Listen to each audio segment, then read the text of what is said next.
Okay, my next guest is Eliyokim Cohen. You've heard him before twice on this show, and just the month or so we've done it, and the reason he keeps coming on is I like talking to him. He's fun to talk to, and he's Thanks, with man. Jews. I'm going to stop doing these intros. If you keep coming on, you're just going to be like a regular friend of the show. People already know you. He is the owner-editor of Jews News over in Jerusalem, Israel. Kind of a wild guy who found religion, went over to Israel. We like that. And he has some views. I really wanted to have him on today because, like I do, he says, you know, Europe, get it together, or your society is decrepit. It's basically falling to Islam, and he doesn't mince words about that. So we're going to talk about the London shooting with him. I talked with Cam just a little while ago about the CNN fake news situation that emerged from that, and we'll maybe get to that. But I want to talk with you about the actual killing. And you know what? Do me a favor, Eliyokim. I know you're from Boston. You're a baseball fan. You're a little younger than I am. But I have Lenny Dykstra probably coming on tomorrow, and he's going to dominate the conversation. So just, if you want, take over the show. Like, it'll be good prep for me tomorrow, because he is a one-of-a-kind character. He's hilarious and entertaining, but I'm prepared to just have the show taken away from me. So treat this as if it's like, fantastic. You know Lenny Dykstra, right? You're old enough to remember him? Yeah, they broke my heart in 1986. Yeah, well, I mean, he did. I mean, I moved to Boston in 1985, I believe. Wait, how old are you? How old are you? I'm 37. Okay, so you're old enough to remember. You were how old then? That means you were born in 1980. So you were a little kid. Six. Yeah, but first grade for some reason was, and here's the reason why. It was my first grade teacher, Miss Casey, who actually got hit by a bus. But at the beginning of the year, when baseball was going through the playoffs and whatever, she would put the magic number up, and I mean, she was a diehard Sox fan, and she really made, first grade is like some of your first impressions in life. So I was so excited for this series, and then we're up 3-2, and we're winning game 6. We're up by 2 runs and 2 outs, 2 strikes, 1 strike away, and we blow it. And I remember just like the feeling in school the next day, and even just in my house, it was so deflating. And you could say, oh, it's just a baseball game, but it's not. Just like religion or music or something. That's something that touches the soul that people are connected to. And it was devastating. So, but I actually really like Lenny Dykstra. Some of the other guys from the Mets I'm not so fond of, but Dykstra I really actually like. Yeah, it was hard not to like him. I mean, he was entertaining as well. So, and he'll be entertaining on SL, assuming that he does come on tomorrow. But okay, he's coming. Yeah, I think so. I have every reason to think so. But so feel free to dominate this interview. It'll be just good prep for me for when he comes on tomorrow. All right, so tell me your thoughts about. So Shabbos was already over, so you didn't hear about this at the end of Shabbos like I did after it had already happened a few hours later. You may not have even heard about it that night. You might have gone to bed already when it happened. No. I was actually up late Saturday, and I saw the initial things coming in, and as always, it was, let's not jump to conclusions. Like it was a disgruntled Amish guy, right? That stabbed and killed and shot in 5 different locations. So, screaming Allahu Akbar. Right. I mean, that could be a mistranslation. I mean, it could. But the interesting thing about this was, now the stuff's been coming out today, which is a little over 2 days later, that this exact guy that was the mastermind of this attack was in a park in London. He unfolded an ISIS flag, and he was screaming and chanting in this park, and the cops were there. It was a Channel 4. I don't know what the channels are in the UK, but I read it was a Channel 4 special, and they have the exact guy in a park praising ISIS and screaming to ISIS and whatever. And unfortunately in the Western world, because of the courts and all the tolerance, whatever, this guy wasn't just, first of all, killed on sight, B, put in jail, C, deported. This guy ended up 2 weeks later, or 2 months, I can't remember what it was, masterminding this attack. They had this guy. And there was another case of one of the other attackers. The neighbor reported him to the anti-terror hotline that this guy is saying things, he's doing things, this is something out of the ordinary here, and they just ignored it. So, you know, you can blame Muslims all you want, but isn't it sort of up to the people, like the security apparatus in every country, to realize what you're dealing with and then protect it? But they're not. One would think so. This was one of the most egregious cases of just they didn't do anything. I feel confident. All this is leaking out. It's crazy. I feel confident in saying this. This would not occur in Israel. I mean, there is a total difference in terms of protecting the population than it is in England. I mean, the political correctness. Israel's not as right wing as I would like it to be, that. but we profile. We profile. Yeah. I mean, when you're at the airport, an 80-year-old Jewish woman with her grandchild is not subjected to the same TSA pat-down that the scary-looking Muslim guy is. I mean, I remember one time I was at Logan Airport in Boston, and there were 8 of us waiting in line at that, you know, where they do that swab of your hand to see if you're making bombs. So, no joke. It was me. It was a couple of like 40-year-old women, a couple of high school kids, and a guy that just came out of Taliban of the month. He had a long white garb on, the long beard, and the big white head covering. And I remember I called my dad from the line, which you're not supposed to do, and I said, Dad, I bet you $100 that this guy is the only one of us that doesn't get swapped. Sure enough, they waved him right through. Just to show we don't profile. I mean, it was insane. And as he's swabbing my hand, I remember I said to the guy, I was like, dude, what about the guy that just went through? And he's like, I don't know what you're talking about. That's what the world has become. And that's why these attacks keep happening. And I actually talked about today, you know, these vigils that people keep having. I mean, that's an insult to the people that are being murdered. Every single time they hold a vigil and they say, we're not going to let, you know, terror attacks infringe on our way of life and our democracy and whatever. I mean, why don't you just throw salt? I mean, why don't you just piss on the graves of these people? You know what it reminds me of? I mean, first of all, there was something written last week. It was in Taxin magazine. Kathy Shadle wrote it, and it talked about how the whole British stiff upper lip during these things is what really won World War II. That is such a myth, and, you know, I forget what the expression is. It's like, be calm and just go on. Well, you know what I think of when I do that from one Jew to another? I think of cattle cards when I hear about, you know, like, exactly. We can make the best single file line here as we are herded into the cattle card. No, you should be angry. It's sad I'm even laughing right now. But no, it's true. I mean, I've literally never seen a civilization. I mean, Europe right now is just, I mean, but there's a big divide between Eastern and Western Europe, and that's what I don't think the media anybody really talks about. You have countries like Poland, Hungary, Czech Republic. Poland's badass. They absolutely refuse. Yeah, that Polish leader just said, Europe, get off your knees. I mean, don't you see what's going on? They refuse to accept even one Muslim refugee. How many times have you heard about Budapest being blown up or Prague being suicide bombed? Never. It's only happening in these idiotic, tolerant Western countries. And I sent you that quote today that I read on Facebook from that person from London that was so proud that she said, we're still going to go to our bars and our soccer matches, and we're not going to let this attack, infringe on our beautiful democracy that we've cultivated for.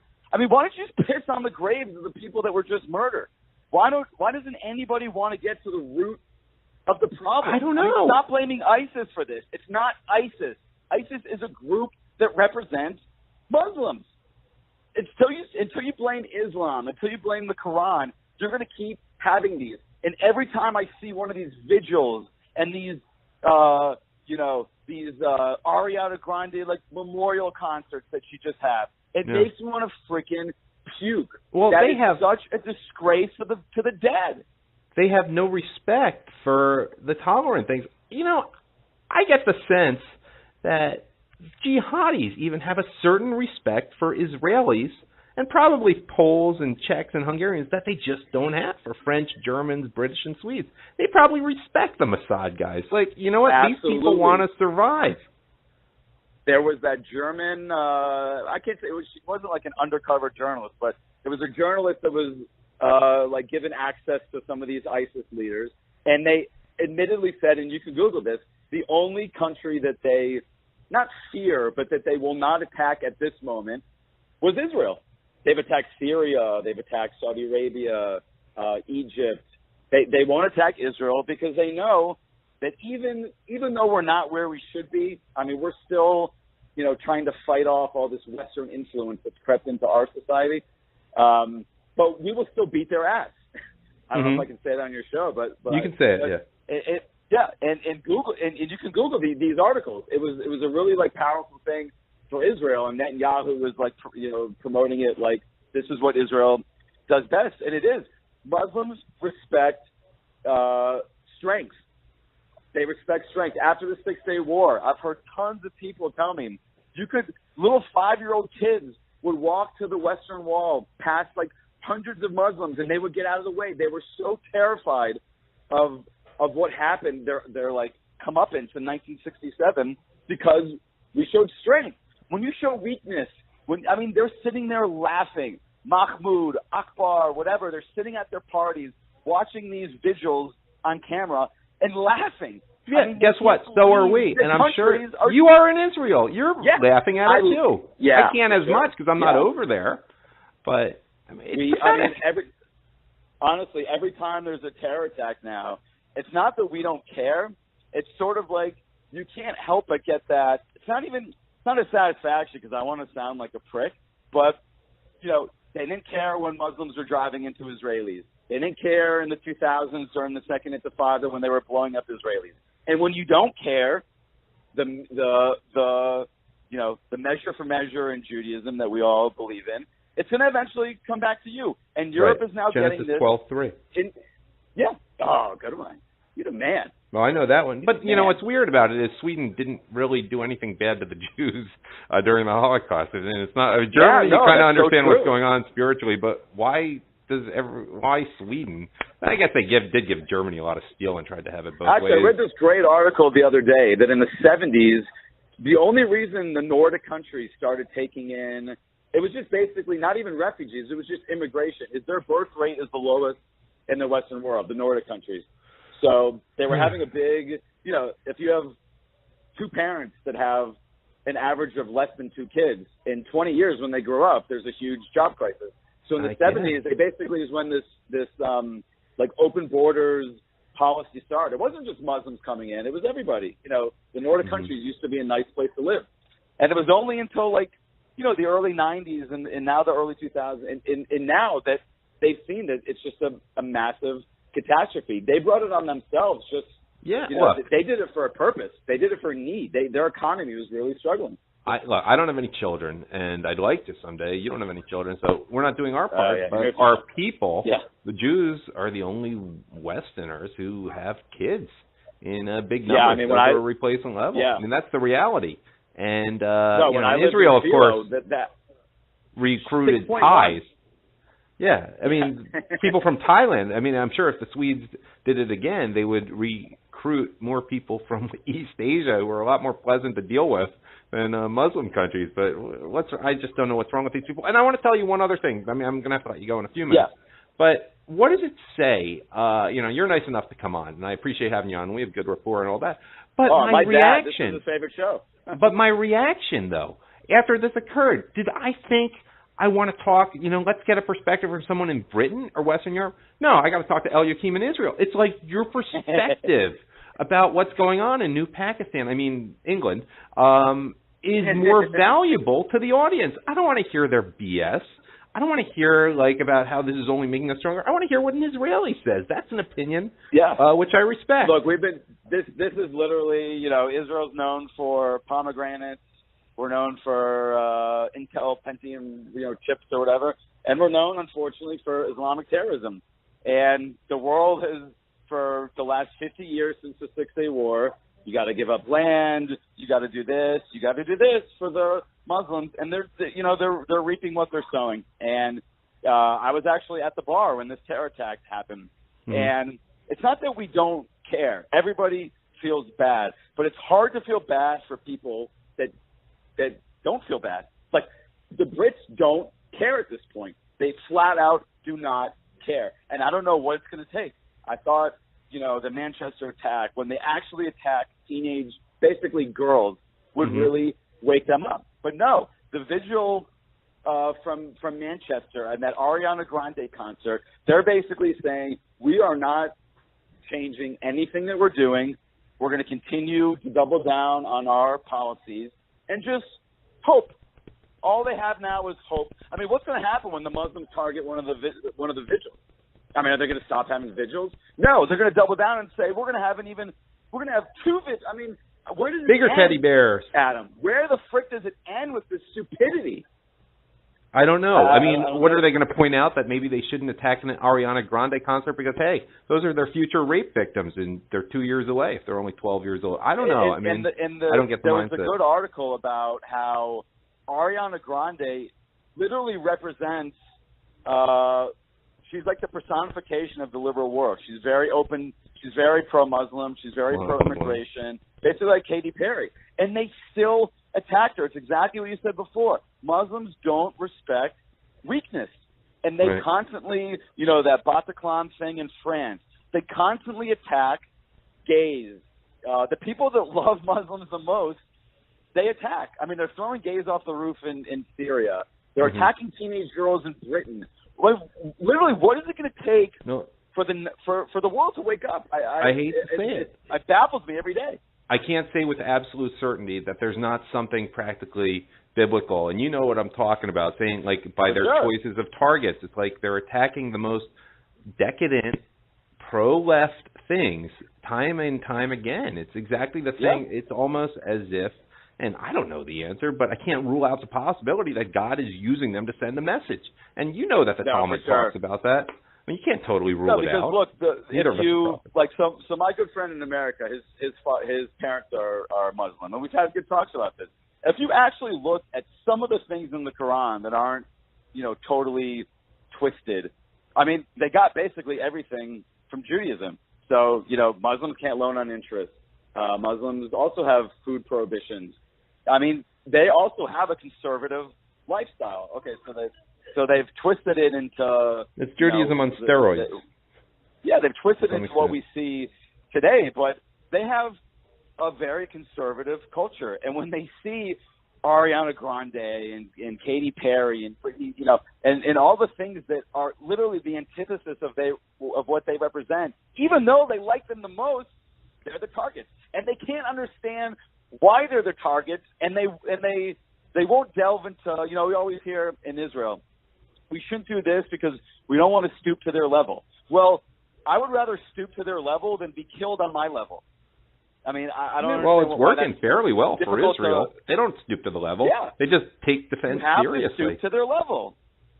It's look. But they don't. I mean, they don't do it in general. When it comes to defending themselves, they do. But it's not stooping to the level when you're defending yourself. It's, the wrong analogy. No, but they say if we end up, blocking immigration, or if we end up, cracking down on mosques, we're stooping to the level of the terrorists. Well, since the terrorists have taken the entire narrative of Islam, then it's probably worth stooping down to that level.